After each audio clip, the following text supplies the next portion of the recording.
Hello friends, and welcome to the video. These are 5 things that I have improved at in my art journey. Number 1 is confidence. So for this section, I really need to create a clear distinction between arrogance and confidence.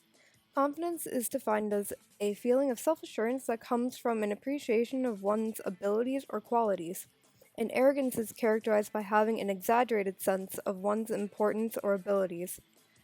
I was honestly having a bit of trouble thinking of what to write for this because when I remembered back to when I first started drawing, I seemed to be really confident already, but I know that me liking my own art is a relatively new thing.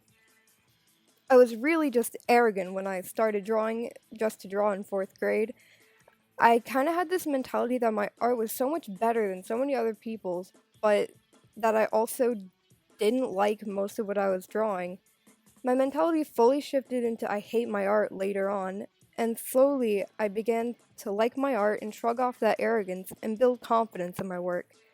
Unfortunately, most of that positive mentality only applies to my art at the moment, but I'm working on applying it to my everyday life.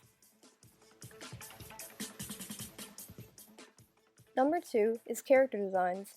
Like most of you, my old character designs are bad. Like really bad. But what I want to focus on in this section is mostly design elements and their necessity. These days, most of the design elements on my characters have a plot or lore reason for being there, even if they started out as a purely aesthetic choice. Obviously, you don't have to make every aspect of your character's design relevant to the plot, but it's usually a good idea to have a reason if the design elements make your character look blatantly unusual in your story's canon.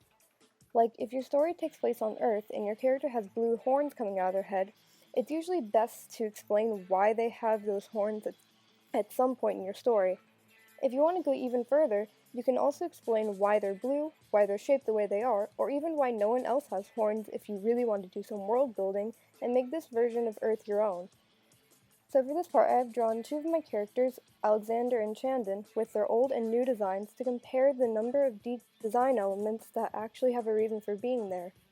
I won't be talking about these specific design elements in this video, but if you're curious, I'll be discussing some of my characters' designs and the reasons behind those designs in the future video. Number 3 is writing, mostly relationships. So obviously when I was starting out, I had very limited information for my characters, and I had a very limited amount of characters to put in relationships. This resulted in me putting 2 characters, Remus and Alexander, in a relationship for no real reason other than I wanted both of them to be in a relationship, and had no one to put them in a relationship with other than each other. Along with this, the dynamics between my characters was really boring in the beginning, because I was just figuring them out and giving them personalities was apparently not at the top of my priorities. Nowadays, I still take a while fleshing out my characters' personalities, but I try to give them interesting dynamics that give depth to them as a character.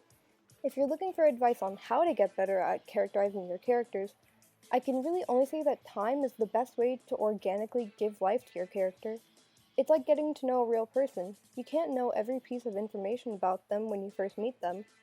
It takes quality time with them to really understand them as a person. I also highly recommend just drawing your character a lot, and if you have a general idea of their personality, draw them interacting with other characters. This can give you little throwaway ideas about them that you can keep as a part of them. Like, for example, if you have character A trying to give character B to try their pasta, and character B keeps refusing, and character A finally asks them why they won't try the pasta, and character B just flatly states, "I don't like mushrooms." That can easily cement a character trait for both character A and character B. Character A cooks and likes to share their cooking with friends and family, but is a little pushy, and character B is bad at elaborating on their actions and words and doesn't like mushrooms to the point of refusing food with mushrooms in it. I really love this method because it gives me the opportunity to write short comics with my characters and flesh them out in the process. Number 4 is my art process. I got better at creating an art process, so I had a consistent list of what I like to do and the order in which I like to do things. Like my coloring process. I'm pretty strict about what order I color things in, and even how I order my layers on top of each other. This has probably made me overall faster at getting pieces done, and it has made it easier for me to do full color piece because I don't feel overwhelmed with all the options I'm given, and I can just stick to my favorite 3 to 5 layer styles and not have to worry about any other ones, or wonder if I should color the skin or hair first, or if I'm adding too many overlay layers and making the hair look too busy. I feel like knowing your art style makes it 10 times easier to do art, and it can also make you faster at drawing. And I firmly believe that your art process is definitely a part of your art style. Number 5 is being okay with not being okay. This isn't just an art thing that I've gotten better at, but it ties in with art as well as my everyday life. I've gotten to the point where my sentence structure 90% of the time is insert really negative thing here, but that's okay. And since I say that all the time, I started to believe that things were okay being not okay. One thing that I noticed in my old sketchbooks is that if I drew something I didn't like, I would scribble it out and write something negative next to it. But in my more recent sketchbooks, I just started to write ick next to a drawing I didn't like. And I did this without even realizing that I was doing something different. I personally don't really like when people scribble out bad drawings because then you never see the full process. And I'm a firm believer of keeping old art and keeping art you don't like because there's a reason you don't like it. And that's because you're getting better. The fact that you think your old or bad art is bad is because you've grown enough as an artist to realize that it's not as good as it could be, and that is amazing growth. And that ties into what I'm drawing here.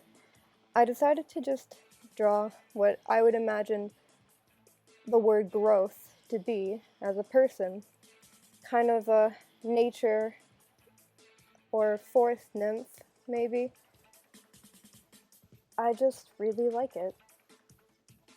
I've even decided to leave in some mistakes in this video just to show personal growth, to show that I'm not perfect.